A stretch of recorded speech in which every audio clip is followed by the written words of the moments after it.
L'inflation en Europe est proche de ses plus bas et pourtant, il ne faut pas crier victoire. Bonjour Patrick. Bonjour David. Patrick Artus, membre du Cercle des économistes. Pour vous, beaucoup d'économistes, beaucoup d'experts, quasiment tous d'ailleurs, sont trop optimistes sur l'inflation en zone euro. En même temps, j'ai envie de vous dire, on est à 2,5%, ça va, tout va bien. On converge vers 2%. Oui. La bataille est gagnée contre l'inflation. À nouveau, ma vue est extrêmement minoritaire. Oui. L'essentiel des économistes, des institutions internationales pensent que l'inflation de la zone euro, qui est de 2,5% au mois de juin, sur un an, va baisser et va retrouver un niveau légèrement inférieur à 2% l'année prochaine. Oui. C'est la vue également de la Banque Centrale Européenne. C'est la vue de la Banque Centrale Européenne, c'est la vue sur laquelle les marchés financiers se calent pour attendre des baisses de taux de la BCE. Tout le monde y croit, mais pas vous. Tout le monde y croit. Je voudrais exprimer de façon très transparente mes doutes. Pourquoi est-ce que nous avons 2,5% d'inflation alors que les salaires, et donc on a des données de salaire par exemple qui sont fournies par la BCE, les salaires par tête, 4%, non, c'est ça ? C'est 4,7% au premier trimestre de cette année, et le coût salarial unitaire, c'est-à-dire les salaires moins les gains de productivité, mais comme les gains de productivité sont négatifs, en fait le coût salarial unitaire augmente plus que les salaires, augmente de 4,9%. Et donc normalement, les prix, c'est à peu près le coût salarial unitaire. Donc, si on vient de la Lune, on dit la zone euro a 4,9% de hausse du coût salarial unitaire, elle doit avoir à peu près 4,9% d'inflation. Et la moitié. Or, on a 2,5%. Alors, d'une part, ce n'est pas dans les services que ça se passe. Les prix des services augmentent de 4,1%. Si vous calculez les services hors loyer, c'est encore un peu plus, parce que les loyers sont autour de 3%. Et donc, les prix des services suivent à peu près les coûts salariaux unitaires, ce qui est normal, puisque c'est les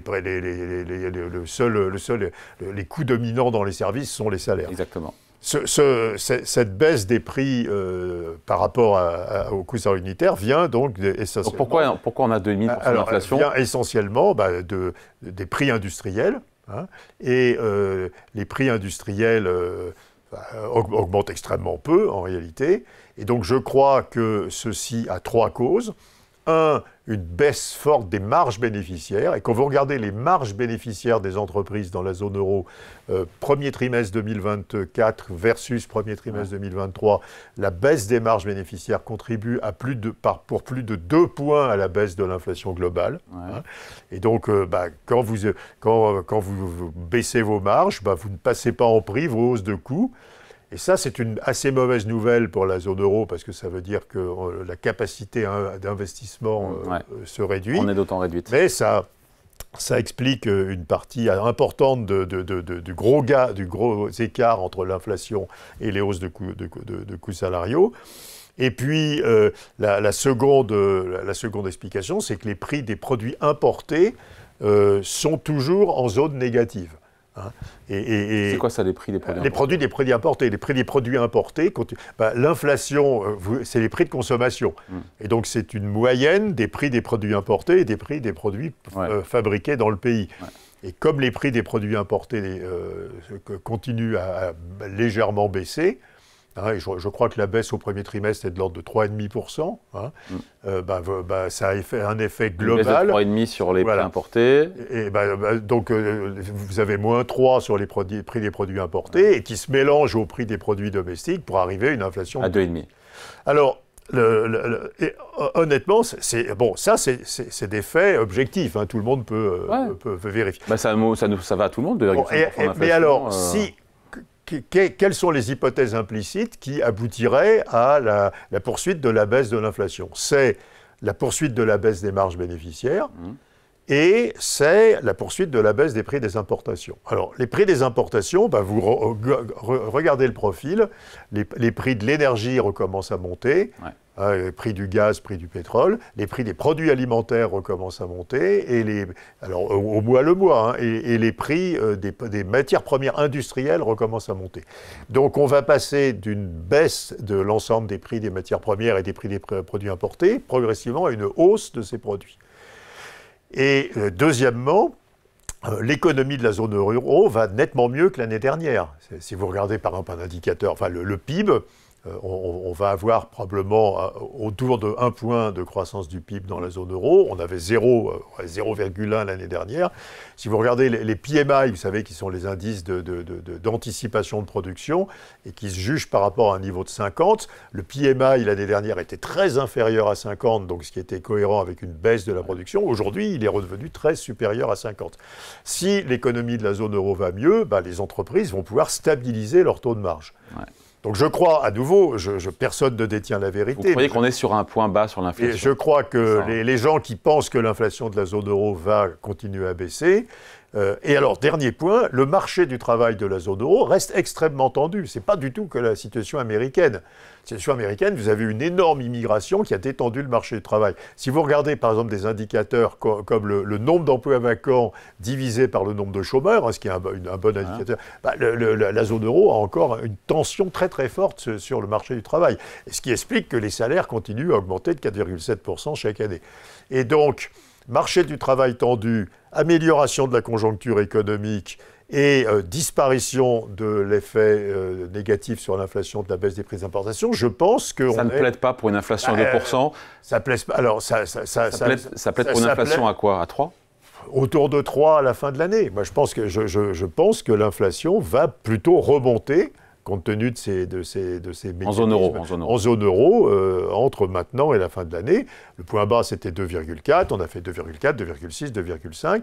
Mais honnêtement, pour que les anticipations de marché, des investisseurs, etc., et de mes camarades économistes soient justes, ça impliquerait un repli très fort des salaires, mais qui paraît incompatible avec la tension du marché du travail, qui reste forte. La poursuite de la baisse des marges des entreprises, mais qui paraît incompatible avec l'amélioration de la conjoncture dans la zone euro. Et un renouvellement de la baisse des prix des importations, mais qu'on ne voit pas du tout s'annoncer dans les chiffres, puisqu'on voit l'inverse. Je pense que...